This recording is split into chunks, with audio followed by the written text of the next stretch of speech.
भैंसों वाली बहू। कहते हैं ना, शादी ब्याह एक लेवल में ही हो तो ठीक रहता है, नहीं तो अरे क्या सारा दिन कमरे में ब्यूटी पार्लर वाली को बुलाकर बैठी रहती है बहू। कभी गलती से किचन में देख ले टोकरी में कौन सा आलू सड़ रहा है, टमाटर फ्रिज में गल रहा है। अब आलू टमाटर को गलता देखते देखते मेरी स्किन गल रही है माँ जी, वो ना ठीक कराऊं। बाल देख रही हैं आप, झाड़ू हो गए हैं झाड़ू।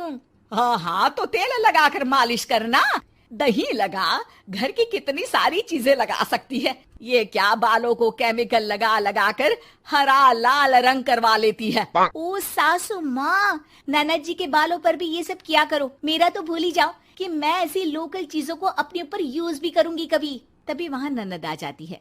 माँ देखो तो ये टी शर्ट कैसी लग रही है। अरे वाह बेटी, ये रंग तो बड़ा अच्छा लग रहा है तुझ पर। माँ सिर्फ 100 रुपए की है, लग नहीं रही है ना। ओ प्लीज, कहाँ से लाई हो ये 100 रुपए की टी शर्ट। हम लोगों के घर की तो नौकर भी ये ना पहने। तभी वहाँ बहू का पति आ जाता है। राशि, शीतल की तुलना क्या तुम अपने घर के नौकर से कर रही हो? अरे छोड़ो ना भैया, ये बताओ टी शर्ट कैसी लग रही है। बहन नहीं चाहती थी कि उसके कारण भाई और भाभी के बीच लड़ाई हो, लेकिन राशि, लास्ट ईयर मैं लंदन गई थी ना, तब की फोटो। वैसे तुम लोग कहाँ कहाँ गए हो? भाभी हम तो हरिद्वार, शिमला और हाँ एक बार तो नैनीताल भी गए हैं। ये कोई जगह है घूमने की? लंदन तो स्वर्ग है, स्वर्ग। ऐसी बात नहीं है भाभी, हमारे देश में भी कई जगह ऐसी है जो दुनिया में कहीं नहीं है। जैसे गुलबर्ग गई हैं क्या आप? नो वे, मैं स्विट्जरलैंड गई हूँ। तो फिर जब गुलबर्ग नहीं देखा तो क्या देखा?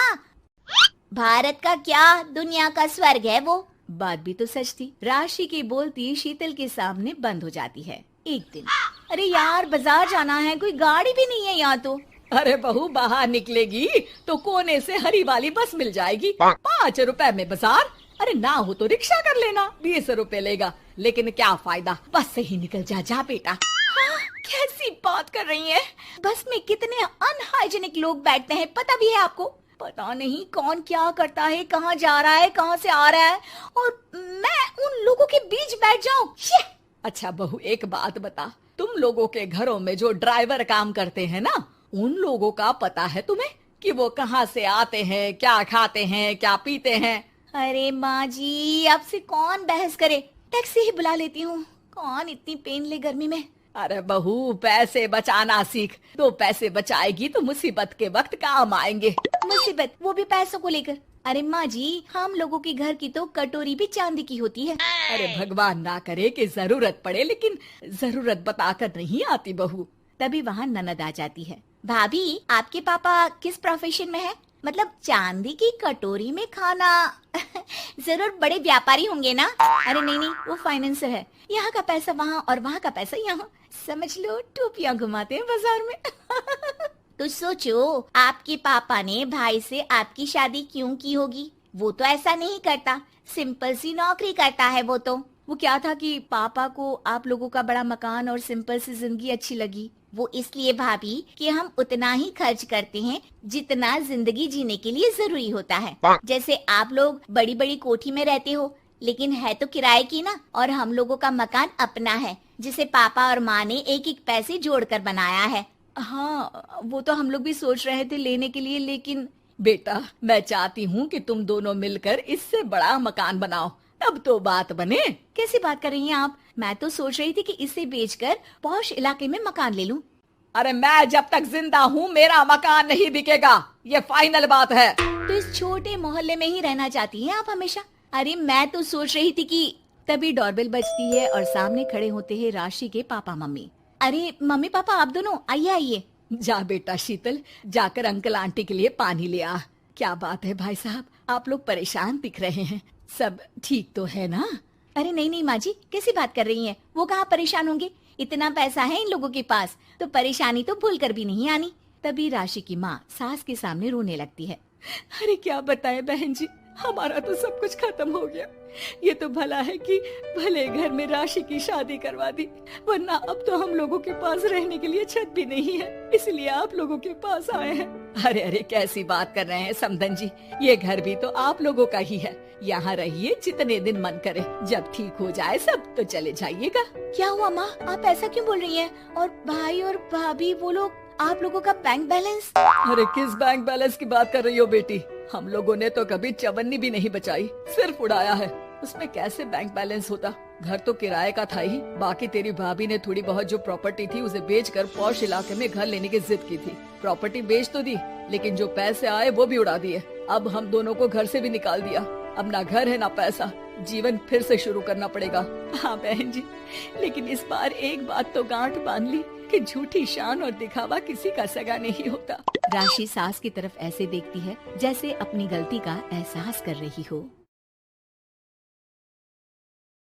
शुरू से ही इमोशनल और सबको दिल से मानने वाली पारुल की शादी विवेक से होती है। क्या है यार, शादी के वक्त तो तुम दुबली हो गई थी, लेकिन शादी के 2 साल में ही फिर फूलकर गुप्पा हो गई हो। पारुल के साथ अब विवेक का व्यवहार बदल गया। सास ससुर भी बिना बात के ताने देते। अरे 2 साल हो गए, बच्चा नहीं हुआ, निकल यहाँ से। विवेक का भी सहारा पारुल को नहीं मिलता है। लेकिन जिस विवेक से पारुल को तलाक के एवज में 18 लाख मिले होते हैं, वो पारुल एक दिन, इंस्पेक्टर साहब, मुझे कंप्लेंट लिखवानी है। जी मैडम, क्या हुआ? चीटिंग, एक लड़के ने मेरे 6 लाख रुपए लूटे हैं। पुलिस वाला पारुल को ऊपर से नीचे तक देखता है। मामला क्या है, विस्तार से बताइए। पारुल फिर जो बताना शुरू करती है, उसके बाद इंसानियत से भरोसा उठना लाजमी है। मेरे पति ने मुझे कभी अपनाया ही नहीं। शादी के 3 साल में ही मेरा तलाक हो गया। मैं नहीं चाहती थी कि मैं उनसे एक भी पैसा लूं, लेकिन वकील और मेरे माता पिता ने उनसे 18 लाख की रकम ली। फिर क्या हुआ? क्या वो पैसे उसने वापस ले लिए? नहीं, उन्होंने तो उसके बाद मुझसे कभी कांटेक्ट भी नहीं किया। फिर? किसी डेटिंग साइट से मुझे आनंद नाम का एक लड़का मिला। उसके साथ मुझे लगा कि मैं दोबारा जिंदगी बना सकती हूँ। वो मेरी केयर करता, मेरी छोटी बड़ी चीजों का ख्याल रखता और मेरा साथ देता। अच्छा, क्या उसने तुम्हें शादी करने का झांसा दिया था? हाँ, वो भी तलाकशुदा था। पहले तो उसने मुझसे कहा कि उसकी एक बेटी है, लेकिन फिर पता चला कि उसकी एक नहीं 2 बेटियां हैं। इतना ही नहीं, दिल्ली के एक आम इलाके में वो बीवी और बच्चियों के साथ ही रहता है। तो आपसे इमोशनली फ्रॉड कर उसने पैसे ऐंठे? जी, अब मेरे पास कुछ नहीं है, ना पैसे ना वो। मैं बस किसी भी हालत में अपने पैसे वापस चाहती हूँ, जो मेरे बुरे वक्त में मेरे काम आ सकते हैं। ठीक है। पुलिस आनंद को पुलिस स्टेशन बुलाकर सारी पूछताछ करती है, लेकिन आनंद पुलिस वालों को ये यकीन दिला देता है कि पारुल ने उसे कोई पैसे दिए ही नहीं, बल्कि वो तो उस पर बीवी को छोड़ने का दबाव बना रही थी और ना मानने पर पारुल ने ये झूठा केस डाला है। क्या मैडम, फोकट में पुलिस का वक्त खराब कर रही हैं? कोई शादीशुदा क्यों अपनी बीवी छोड़ेगा? अब आपकी शादी टूटी तो मतलब सबकी तो नहीं टूट सकती ना। पारुल को पुलिस वाले के मुंह से ये बात सुनकर हैरानी होती है। उसे कुछ समझ में नहीं आता कि वो क्या करे। वो अपनी सहेली झनक, जो कि वकील थी, उससे कांटेक्ट करती है। झनक, मैं क्या करूं? मैं कैसे पुलिस को यकीन दिलाऊं कि आनंद ने मेरे साथ न सिर्फ शारीरिक और मानसिक चीट किया है, बल्कि आर्थिक तौर पर भी वो मुझे खाली कर गया है। अब वक्त झनक का था। देख पारुल, ऐसे तो किसी को भी बिना सोचे समझे पैसे नहीं देने चाहिए, लेकिन अब जब तूने ये कदम उठा ही लिया है, मुझे ये बता, तूने कब कब पैसे दिए और कितने? क्या कहीं कोई सबूत है? पारुल कुछ सोचती है। 3 बार तो बैंक में ट्रांसफर और 2 बार गूगल पे। क्या इन सब के रिकॉर्ड मिल जाएंगे? हाँ, क्यों नहीं, मैं बैंक से सब निकाल लाऊंगी।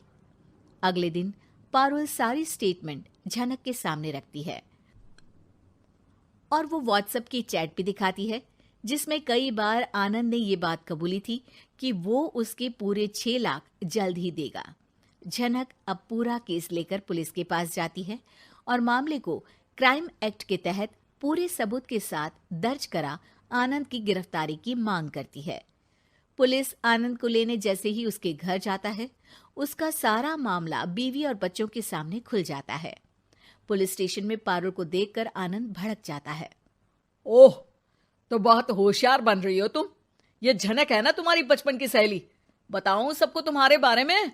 सब है मेरे पास, वो फोटो, वो वीडियो, तेरे भाई का नंबर भी है। 6 लाख क्या, अब 1 रुपया भी निकाल कर दिखा दे। वो पुलिस स्टेशन में जोर जोर से चिल्ला रहा था कि तभी पुलिस के एक सीनियर ऑफिसर को गुस्सा आ जाता है। क्यों चिल्ला रहा है? अब तो सारे सबूत है तेरे खिलाफ। ऊपर से यहां चिल्ला चिल्ला कर तूने खुद को तो गड्ढे में धकेल दिया है। जल्दी बता, लड़की के पैसे लौट आता है या फिर? आनंद डर जाता है। तभी उसकी बीवी और बच्चे पुलिस स्टेशन में आकर पारुल के पैसों का बैग देते हैं। मेरे पति को माफ कर दीजिए, प्लीज उन्हें पुलिस से बचा लीजिए, मेरे छोटे बच्चे हैं, ये कैसे रहेंगे। होता भी यही है। पारुल केस वापस ले लेती है, लेकिन उस सबक के साथ कि इमोशनल होकर किसी को भी अपना पैसा नहीं देना चाहिए। झूठ बोलकर रिश्ते कभी ना बनते हैं और ना ही निभते हैं।